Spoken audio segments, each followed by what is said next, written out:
మరి ఇష్టం వచ్చినట్టు మాట్లాడుతున్నారు. కొంతమంది చాలా నా మాట అనడానికి నాకే సిగ్గుంది.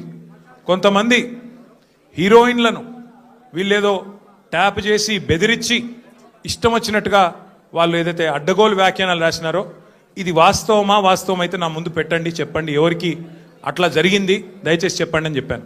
అనగానే అక్కడున్న అధికారి గారు లేదండి అది కరెక్ట్ కాదు, మేము ఆల్రెడీ మీడియాకి చెప్పాం కదా అన్నారు. నేను అన్నది ఏంటంటే అయ్యా మరి మీరు కరెక్ట్ కాదు అని మీరు చెప్పిందేమో ఎక్కడో ఇంతంత వస్తుంది, మరి ఇష్టం వచ్చినట్టు మీరు ఇన్ని రోజులు నడిపిన కథనాలకు ఎవరు బాధ్యులు? మా కుటుంబాలకు మాకు కలిగిన క్షోభకు మా వ్యక్తిత్వ హననానికి ఎవరు బాధ్యులు? ఈ లీకులు మీరు నిరోధించలేరా అని అడిగిన. ముందుగా మీడియాకు నేను ఒక అపీల్ చేస్తా ఉన్నా, దయచేసి ఈ ప్రభుత్వం లీకు వీరుల ప్రభుత్వం, వీళ్ళు కేవలం లీకుల మీద ఆధారపడి నడిచే ప్రభుత్వం. ఈ ప్రభుత్వం ఇచ్చే అడ్డగోలు లీకులను దయచేసి మీడియా కూడా మీరు ఇష్టానుసారంగా ప్రచురించకండి. దానిలో వాస్తవం ఎంత అవాస్తవం ఎంత ఒకసారి దయచేసి చెక్ చేసుకోండి అని చెప్పి నా ప్రార్థన. మొన్న హరీష్ రావు గారు పోయి రాగానే నేను ఆశ్చర్యపోయాను. వాళ్ళు ఇష్టం ఉన్న కథనాలు. హరీష్ రావు గారికి ఇంటి నుంచి భోజనం వచ్చిందని ఒకరు, హరీష్ రావు గారు ఇట్లా అయ్యారు అట్లా అయ్యారని ఎవరు, ఇంకో 16 ప్రశ్నలు అడిగినారని ఇంకొకరు, తెల్లారి మళ్ళీ పేపర్లలో అదే అన్న తెల్లారి పేపర్లలో ఇంకోటి, ఇవాళ నేను అక్కడ ఉన్నప్పుడు కూడా అట్లా వేసింటారు, ఫలానా ఆయన తీసుకొచ్చారు ఇట్లా చేశారు ఉక్కిరి బిక్కిరి ఇన్ని ప్రశ్నలు. అంటే ఇది దయచేసి బాధ్యత గల మీడియా సంస్థలతో నా ప్రార్థన. 2 ఏళ్ళు అయిపోయింది, ఈ కాలక్షేపం జరగాల్సినంత జరిగింది, ప్రజలకు కూడా మీరు అందించాల్సినంత వినోదం అందించినారు.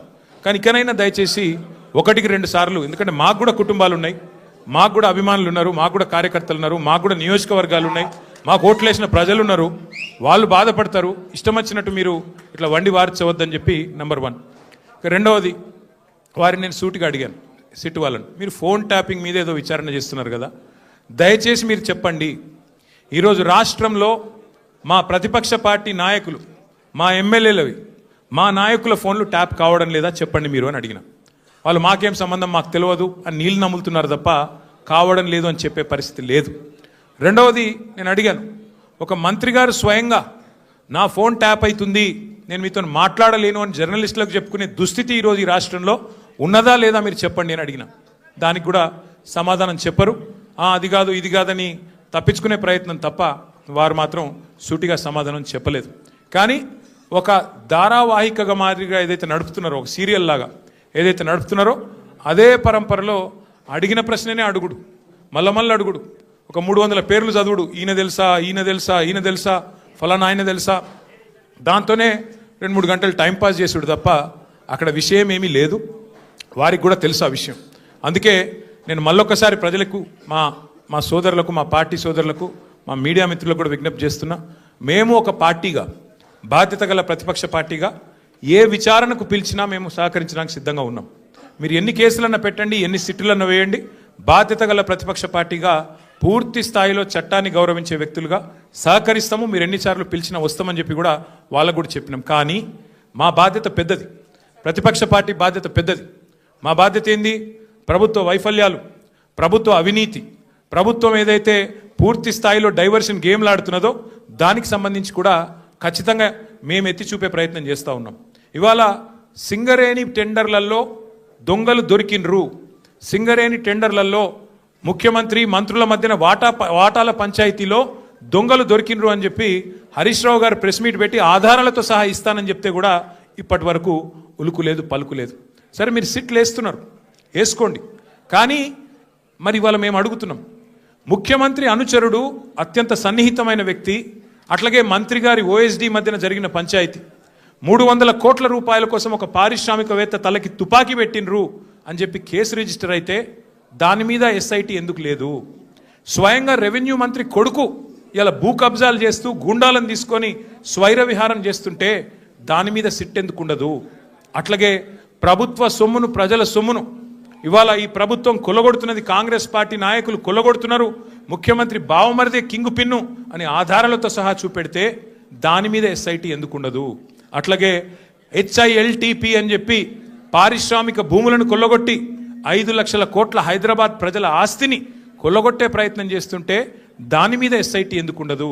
కేంద్ర ప్రభుత్వ పథకమైన అమృత్లో ముఖ్యమంత్రి గారి బావమరిదే కింగ్ పిన్నుగా ఇవాళ కేంద్ర ప్రభుత్వ పథకంలో కూడా మరి అర్హతలు లేకపోయినా టెండర్లు కట్టబెడుతున్నారని ఆధారాలు కేంద్ర ప్రభుత్వానికి ఇస్తే దాని మీద సిట్ ఉండదు. అట్లాగే ఇవాళ ఒక ఏఐసిసి సెక్రటరీ గారు డైరెక్ట్గా బెదిరించారు అని చెప్పి కాంట్రాక్ట్ సంస్థ పోయి 8 కోట్ల రూపాయలు అడుగుతున్నాడు, లేకపోతే పని చేయనిస్తలేడు అని లిఖితపూర్వకంగా కంప్లైంట్ ఇస్తే దాని మీద చర్య ఎందుకు ఉండదు? ఇవాళ న్యాయం, ధర్మం, కాకి బుక్కు అందరికి ఒకటే తీరుగా ఉండాలి కదా. మీరు ఎన్నిసార్లు పిలిచినా వస్తాం, మీరు ఎన్ని ప్రశ్నలు అడిగినా ఆన్సర్ చెప్తాం. బాధ్యత గల నాయకులుగా చట్టాన్ని గౌరవించే పద్ధతిలో ముందుకు పోతాం. ఇవాళ వాళ్ళు అడిగిన దానిలోనైతే ఏమీ లేదు, వాళ్ళ దగ్గర కేసు కూడా ఏం లేదు. ఏదో ఇష్టం వచ్చినట్టుగా ప్రశ్నలు అడిగిందే అడగడం, తిప్పి తిప్పి అడగడం ఒక రకమైన హరాస్మెంట్ తప్ప ఏమి కూడా లేదు. వాళ్ళు చేయగలిగింది కూడా ఏమి లేదు. I appeal to all my friends in the media as well, please, for the last 2 years the government has been indulging in massive attention diversion. Today, the inquiry, the investigation that is going on into phone tapping, I have reminded the gentlemen from special investigation team, I have asked them, there have been numerous stories in the last 2 years assassinating my character personally and also assassinating the character of our party leadership, saying, stating and speculating that certain actresses' phones were tapped and something illegal was done. I asked the SIT pointedly today, I said, whose phone was tapped? Why don't you give me the information? Which is this actor who has complained to you, or the information that you have, why don't you produce it? Then the ACP there says, no, we've already clarified, no such thing has happened. But enough damage has been done to me, to my party leadership, to my family, to all the constituents of my constituency. So I appeal to the media, please treat everything that the government throws at you, every leak that is given to you, with a pinch of salt. Please corroborate, please verify, please check the facts and only then publish. I also appeal to the media, for the last 2 years, this government's incompetence, their failures, their corruption is being exposed by BRS leadership day in, day out. Be it Amrut scam, where Chief Minister's brother-in-law was the kingpin, or be it coal scam in Singareni, where again the same gentleman is the kingpin. Let us focus on real issues. Let us focus on the failures of Congress party and Congress government. They had made 420 promises to the people of Telangana by which they got into power. Today, they have been a disaster. Their government has been a disaster. Revenues are slipping. Telangana is falling under the weight of the corruption of the Congress government. So my humble appeal to the media also is to please focus on delivery of 6 guarantees. Please focus on the misery in this administration. Please focus on the corruption in this administration. Please focus on real people issues, not these fabricated stories and manufactured stories, cooked up stories, so to speak. So my humble request to all of you, మళ్ళొకసారి మీ అందరితో నా ప్రార్థన, దయచేసి రేపు మళ్ళీ రాస్తారు మన హరీష్